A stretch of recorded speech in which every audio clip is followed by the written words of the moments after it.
First of all, I think that, all the folks here, our thoughts and prayers are out to all the people that are affected by the Hurricane Irma.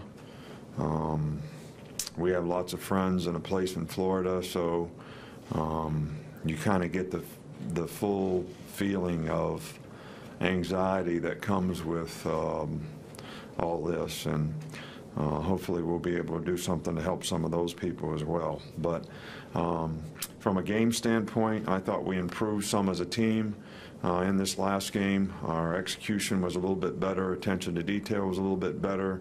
We didn't finish some plays that we could have finished. I'd like to see us be a little bit more aggressive in terms of, I think we got on our heels a little bit on defense because they did some things that we hadn't practiced or weren't prepared for, which can happen. And I think our players need to understand will happen a lot of the times. We got to be able to adapt and adjust and still play and be aggressive. We had some good performances. You got the Players of the Week and all that. Matt Womack is Offensive Lineman of the Week, which is a good thing. And from an injury standpoint, Lester Cotton will be out probably just today, probably be back to practice tomorrow. And Dylan Moses is out of practice today, but probably be back sometime soon. So I don't think either one of them are serious injuries. Colorado State is, a really good football team. I think, Mike Bobo has done a really good job there. These guys play hard. They're physical. They're very aggressive in their style. They can run the ball. They can throw the ball. They've got a good quarterback.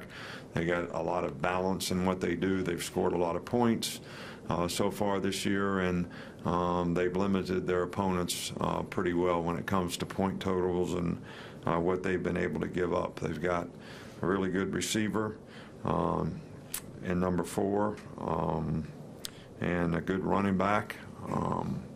And the quarterback I've already mentioned is a very, very good passer, and they've made a lot of really, really good big plays in the passing game. So this was a good team. It's going to be a challenging game for us. We need to play better on both sides of the ball.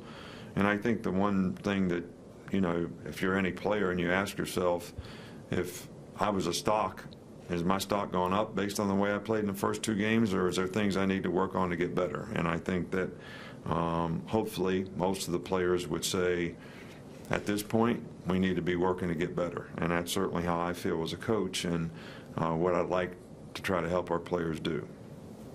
Start here on the right side. Chandler. And Matt Womack in your opening statement, what has he done since the fall and since right here? What has Matt Womack done since spring and the fall to kind of lock that job down? And is there still competition there between he and Jedrick?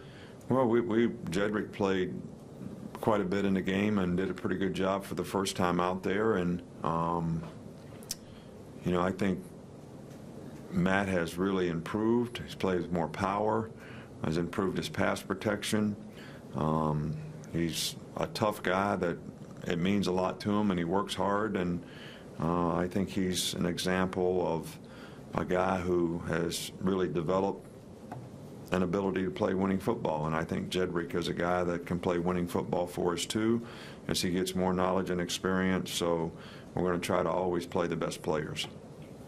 Here in the middle with Michael. Just on that theme, had you gone back and looked at the tape of the O-line any better than so-so, and would there be any new hires? Well, I think that the offensive line did a better job in this game. And I think when I talk about finishing plays, there were probably 7 plays that we have a hat on a hat that if we finish one block, that play would be significantly more successful and maybe even an explosive big play. So when I talk about finishing, I think that's what we need to do. Same thing in pass protection. We get a hat on a hat, we got to finish, get the right hand placement, get in the right position so that we have a chance to throw the ball down the field more. Come back up front with Mark. Just after watching the film, how do you think Jamie Mosley did in his first start, and also the freshman Chris Allen, how do you look in his first action? Well, I think both those guys, we weren't disappointed in how they played. They certainly made a lot of progress, and We're going to have to continue to work with those guys so that they continue to develop at that position. And, you know, we're encouraged by their effort, their attitude, the way they're working at it. And, you know, we're going to do the best we can to get them to play the best they can and kind of go from there. Back over here with Ryan. You guys seem to have incorporated Bo Scarborough more into the passing game. I think he has one fewer reception than he had last year. Can you talk about that and getting the running backs involved in the passing game a little bit more? Well, we've always tried to have the running backs involved in the passing game. They all have, you know, sometimes they have responsibilities before they go out in terms of pass protection. So sometimes what the defense does determines whether they get out or they don't get out. Sometimes you free release them and somebody else has to block, and if they rush, you got to block 5-man protection and get the ball out hot, which we do that too. But we want to get our backs involved in the passing game, and I think the system that we have right now allows us to do that. And I think all of our guys are capable of doing that. Go in the back with Joe, all the way in the back. Hey, Coach. Given everything he's already accomplished in his career as such a young player, do you think the week-by-week, game-by-game analysis of what Jalen's doing with the passing numbers, do you think that's overblown? Well, I think a lot of things that you do are overblown. But I realize while you do it, you know, it's your job to create news. It's our job to try to help our guys play winning football. And, you know, I think different players play winning football in different ways. So if you want to be critical of a guy for rushing for 154 yards and think he should not do that so he can pass more, then that's up to you. You can do that if you want. But, you know, we did pass for 192 yards, and I think that's the kind of balance that we want to create. So we're going to continue to try to help our players play to their strengths and work on any weakness that they have so that they can do better at those things. So I don't think this is any more overblown than a lot of other things you do, if you want to know the truth about it. But I kind of get it. It's not personal. I don't mind it. It's okay. I kind of, you know, I get it. Come up here with Alex. She's right behind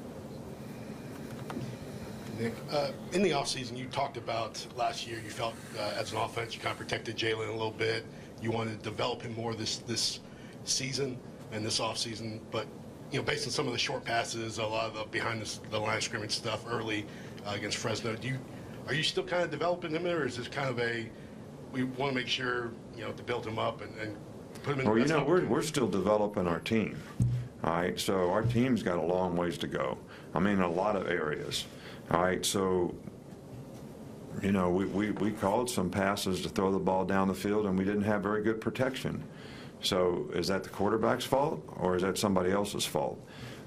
So, you know, some of the conclusions that get drawn are not fair in some instances. Sometimes no one's perfect. They don't make exactly the right read or whatever. That didn't happen much in this game, really, with either quarterback that played. And there's certain things that we need to improve on as a team in the passing game, and that's something that we'll work hard on. The things that we did in the short, quick passes are things that complement our running game and complement what we do on offense, and I think it makes our offense more effective when we can do these things. And they're things that, you know, hopefully we'll be able to continue to do successfully in the future. Right here with Wayne.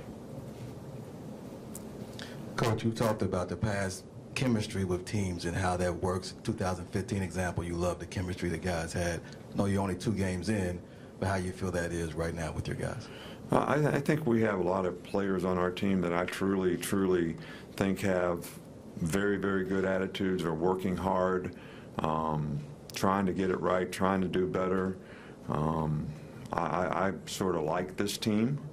But I also think that some of the circumstances that the season has created so far has created some opportunities for some guys, but it's also created some circumstances that don't allow us to do exactly what we want to do until we get some players back. So we're going to continue to work to try to improve the players and create roles for the guys that we have. But at the same time, we got to not ask players to do things they're not ready to do. Got a couple more here. Chris Walsh. What was Anthony Everett like when you started working with him, and how far has he come in his development over the years? Well, I think Anthony's like a lot of guys that didn't really ever play the position in high school. I think it takes a little longer for them to develop if they ever play a new position, especially when you take a guy from offense to defense, and he hasn't been a defensive player much. We recruited Anthony because of his athleticism, his speed, had good ball judgment, and so he's worked hard and has become a very good player for us for all last year and, so far this year, and hopefully he'll continue to improve. And we think that you have to have some guys like Anthony Everett in the program who are willing to make the sacrifices to spend the time to develop so that they can become a really good player. And I think his example of that is, something that other players should look at. Last one here with Tony. I have two, if it's not too much. First, you haven't had a turnover in either of the two games after putting the ball on the ground a little bit last season. Has that been an extra emphasis this season? Well, we always emphasize taking care of the ball, and we always emphasize attacking the ball. We haven't created as many turnovers on defense as we would like in terms of ripping the ball out. We have made a few interceptions, but we need to attack the ball more and create more turnovers, and we really emphasize taking care of the ball on offense. Turnover margin, turnover ratio, whatever you want to call it, is one of the most significant statistics in winning and losing, and hopefully we can continue to do a good job of taking care of the ball. And then can you provide a few updates on some of the guys that were out, like Evans and Jennings and Jacobs? Are we going to see them back this week? Well, it's a good question. Josh Jacobs worked some in practice last week. He'll work more in practice this week. We probably won't know until Wednesday to see how these guys sort of progress. I'm talking about Rashawn Evans and Anthony Jennings, and if they have a chance to do some things in practice, there may be a chance that they can play in the game. But I think it's too early to tell right now. Both are making good progress in their rehab, so we'll have to wait and see.